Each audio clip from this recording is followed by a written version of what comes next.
చాలామంది కమెడియన్లు ఇతర వేషాలేస్తే చూడడం కష్టం. హీరోలుగా నటించినా తమకు తగ్గ పాత్రలనే ఎంచుకోవాలి. కానీ నవరసాలను నిండిన పాత్రలను చేసి శభాష్ అనిపించుకోవడం కొందరికే సాధ్యం.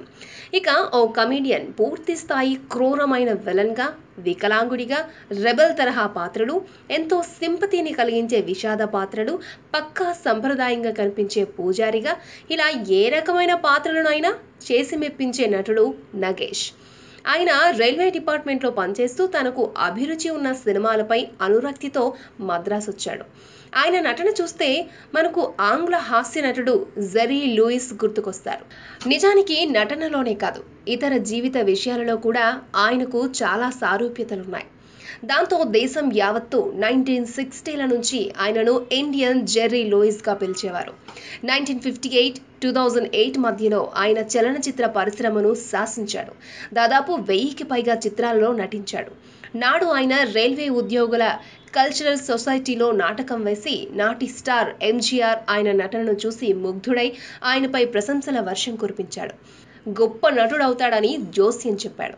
ఆ తర్వాత నాటకాలేస్తూనే సినిమా అవకాశాల కోసం ప్రయత్నించాడు. ఆయన దాదాపు హీరోగా నటించిన సర్వర్ సుందరం చిత్రం నాడు ఓ బ్లాక్ బస్టర్. ఓ హోటల్లో తిండి కోసం సర్వర్ ఉద్యోగం చేసుకునే వ్యక్తి ఆ హోటల్ యజమాని కుమార్తెను ప్రేమించడంతో పాటు నవరసాలు ఈ పాత్రలో ఉన్నాయి. నవ్వించి ఏడిపించిన ఆయన ఏడుపుతో కూడా పెడబొబ్బులు పెట్టించాడు. ఇదే తరహా చిత్రాన్ని బ్రహ్మానందం హీరోగా, జంధ్యాల దర్శకత్వంలో కెఎస్ రామారావు నిర్మించిన బాబాయ్ హోటల్లో కరుణ శోకరసాలను పండించి బ్రహ్మానందం మెప్పించలేకపోవడం గమనార్హం. అలా ఆయన కెరీర్ దిగ్విజయంగా నటిస్తున్న సమయంలో ఆయన తెలుగు, కన్నడ, హిందీ చిత్రాలు కూడా చేశారు. ఆయన గిరిజ, రమాప్రభలతో కూడా నటించాడు. కానీ ఆయన అతి ఎక్కువ చిత్రాలలో మనోరమతో కలిసి నటించి హిట్ పెయిర్గా పేరు తెచ్చుకున్నాడు. జంట అంటే వీరిదే అనేదిగా ఉండేది. కానీ ఆ తర్వాత ఆయనకు మనోరమతో మనస్పర్ధలొచ్చాయి. ఆమె ఉంటే నేను నటించను అని చెప్పేశాడు.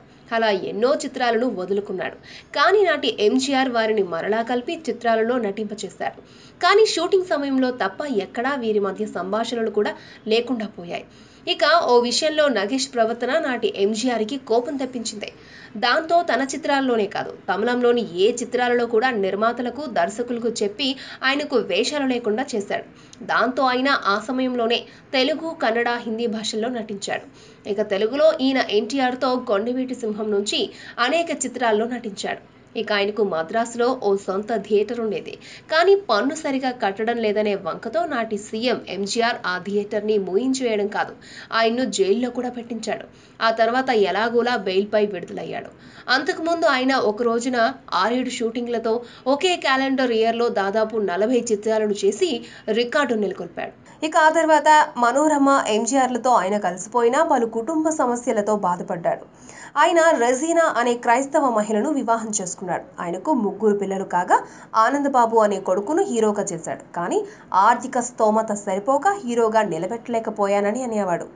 ఇక ఎంజీఆర్తో విభేదాలు, కుటుంబ కలహాలు, మనోరమ వంటి నటులతో సంబంధాలు దెబ్బతినడం, ఇక పూర్తిగా చైన్ స్మోకర్గా రోజుకు 30 నుంచి 50 ప్యాకెట్ల సిగరెట్లు తాగడం, విపరీతంగా ఎప్పుడూ మద్యం సేవిస్తూ ఉండడంతో ఆయన ఆరోగ్యమే కాదు, ఎన్నో కారణాల వల్ల ఆయన సంపాదించినదంతా హారతి కర్పూరం అయిపోయింది.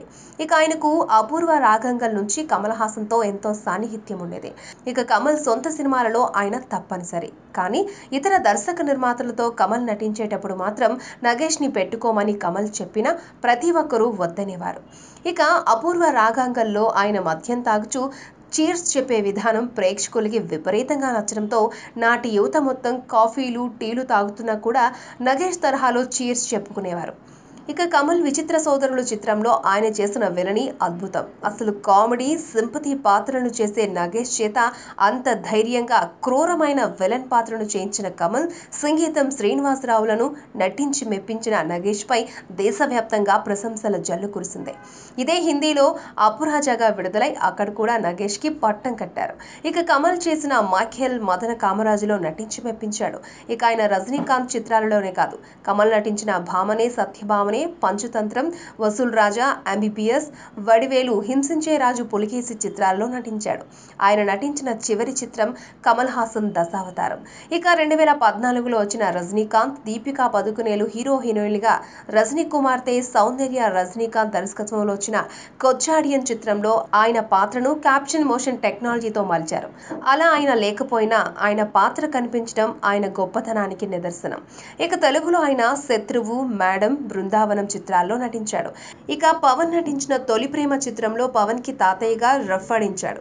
ఇక ఆయన తాగుడు, పొగ వల్ల ఆరోగ్యం పాడై షుగర్తో పాటు గుండె సంబంధిత వ్యాధులతో 2009 జనవరి 31న మరణించారు.